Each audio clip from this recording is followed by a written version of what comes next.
एकदा तुम्ही गिर्यारोहणात पडल्यावर हिमालय तुमचं डेस्टिनेशन असणार हे नैसर्गिक होतं. तर त्यात आम्हाला ते बापू पटवर्धन भेटले होते. बापू पटवर्धन हा असा एकांडा शिलेदार होता. ते व्यवसायाने डॉक्टर, पण डॉक्टरी करत नसत. ते हिंडायचे, म्हणजे त्यांचा उद्योग हाच की हिमालयात हिंडायचं. कुठली सुट्टी लागली की ते हिमालयात जायचे. मग अर्थातच त्यांना आम्ही गाठलं. म्हटलं, आम्हाला तुमच्याबरोबर हिमालय दाखवा. तर पहिल्यापासून आम्ही त्यांच्याबरोबर गेलो हिमालयात, ट्रेक काढला. पण त्यांचं म्हणजे भलतंच हे असायचं.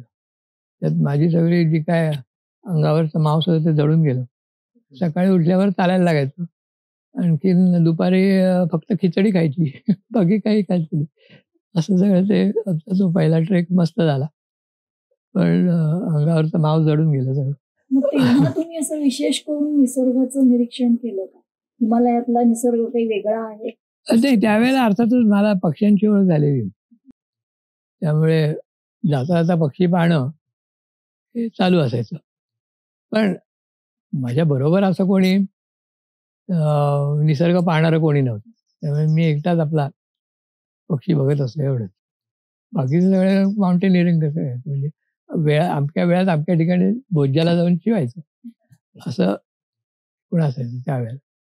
त्यामुळे तसं गिर्यारोहणातलं वातावरण तसं काही मला फारसं कॉन्ड्युसिव्ह वाटलं नाही. म्हणजे उलट पुढे तर मला त्याचा तिटकारा यायला लागला. कारण मग गिर्यारोहणातले लोक एकमेकांची उणीधुणीच काढायला लागले, की आम्ही तुमच्यापेक्षा जास्त चांगले चालतो, आम्ही तुमच्यापेक्षा कमी वेळात इथपर्यंत जाऊन आलो, किंवा आम्ही हे शिखर चढलो, ते शिखर चढलो. ही जी कॉम्पिटिशनची एकूण भावना निर्माण झाली आणि उगीचच माहिती त्याच्यात कोणाचा त्याचा फायदा काही नसायचा, पण एक हिरोइझम. तर तसं आता त्यांच्या नादी लागूनच आम्ही म्हटलं हिमालयात जायचं, आपण हिमालयातली मोहीम काढू. तर कोणालाच काय हिमालयातली मोहीम म्हणजे काय असतं वगैरे काही माहीत नव्हतं. पण आम्हाला नगरचे एक इंडस्ट्रियलिस्ट होते, ते म्हणजे आम्ही तुम्हाला देतो मदत. मग त्यांनी काही मदत दिली. आता आमच्याकडे स्लिपिंग बॅग नव्हते, काही नव्हतं. घोंगड्या घेऊन गेलो होतो.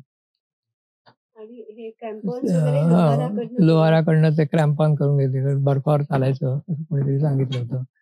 ते क्रॅम्पॉन्स पाहिजेत. क्रॅम्पॉन्स करून घेतले, कारण ते काही त्यावेळेला मिळत नसत. काही त्यावेळेला तसं म्हणजे आज जी सामग्री तुम्हाला सहज मिळू शकते माउंटेनिअरिंग मधली, ती त्यावेळेला काहीच उपलब्ध नव्हती पुण्यामध्ये. आणि असंच काहीतरी जमवून गेलो आणि डोळ्यासमोर एक शिखर दिसलं ते चढलो. ते म्हणजे किती हजार पुढे ते आम्हाला माहित नव्हतं. नंतर मग आम्हाला काही येताना फॉरेनर्स भेटले. त्यांच्याजवळ नकाशे सगळे, आमच्याजवळ काही नाही. मग त्यांनी दाखवलं तुम्ही कुठल्या शिखर चढला इथे. मग ते त्या नकाशावर आम्ही पाहिलं, मग त्याची उंची पाहिली वगैरे वगैरे, असं ते सगळं झालं. पण येताना आम्ही आपलं मग तोपर्यंत आम्हाला असं जाणवलं होतं की तिथे त्यावेळेला उत्तर काशीला माउंटेनिअरिंग इन्स्टिट्यूट होतं. मग येताना म्हटलं चला माउंटेनिअरिंग इन्स्टिट्यूट पाहूया आपण. म्हणून आम्ही तिथे गेलो. तर ब्रिगेडियर ज्ञानसिंग नावाचे तिथले प्रमुख होते, प्रिन्सिपॉल माउंटेनिअरिंग इन्स्टिट्यूट. त्यांना सांगितलं, म्हटलं आम्ही असं आता शिकत. एकदम ते भडकले. How dare you.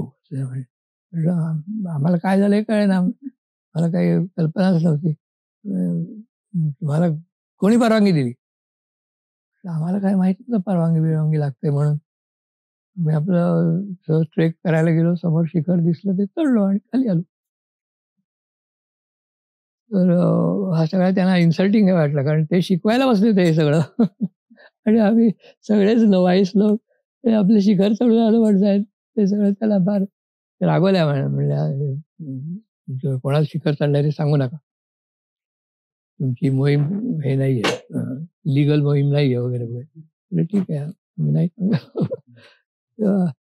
असं असं झालं. पण म्हणजे तेव्हापासून मग आम्हाला कळायला लागलं की याच्यामध्ये प्रशिक्षण असतं आणि ते शिकायला. मग तिथलं हे केलं. मग BOBP काढली. मग त्यानुसार आम्ही रेग्युलरली तरुण मुला मुलींना पुण्यातून त्या इन्स्टिट्यूट्समध्ये पाठवायला लागलो. BOABP म्हणजे त्याचं long form Bharat outward bound pioneers. तर त्यावेळेला नुकतीच त्याच्यामध्ये म्हणजे युरोपामध्ये आउटवर्ड बाउंड मुवमेंट सुरू झालेली आहे. आउटवर्ड बाउंड म्हणजे असंच की सगळे बाहेरचे खेळ आणि घराबाहेर पडून सगळं करायचं आणि त्याच्यामध्ये एक प्रकारची शिस्त त्याने आणली होती आणि एक आउटवर्ड बाउंड मुवमेंट म्हणजे एक प्रकारचं सगळं असं शिस्तीत चालणारा कारभार होता. तर ते मी त्याच्यावरची काही आर्टिकल्स वाचली आणि ते मला आवडलं. म्हटलं अरे आपल्याकडे का नाही असं सुरू करायचं. म्हणून मग मी ते तो जो माउंटेनिअरिंग क्लब म्हणून आम्ही जो काढला त्याला नाव दिलं असं भारत आउटवर्ड बाउंड पायोनियर्स म्हणून असं मोठं नाव दिलं BOBP म्हणून आणि त्याच्यातर्फे ते मोहिमा वगैरे काढल्या. मग आमच्यातर्फे आम्ही स्नॉर्केलिंग वगैरेचं पण सामान त्यावेळेला आणलेलं होतं. हां बरंचसं हे काही काही गोष्टी म्हणजे मग समुद्राचा हे करायचा परिचय करून घ्यायचा, सागरी मोहिमा काढायच्या वगैरे हे सगळं त्या आउटवर्ड बाउंडमध्ये होतं.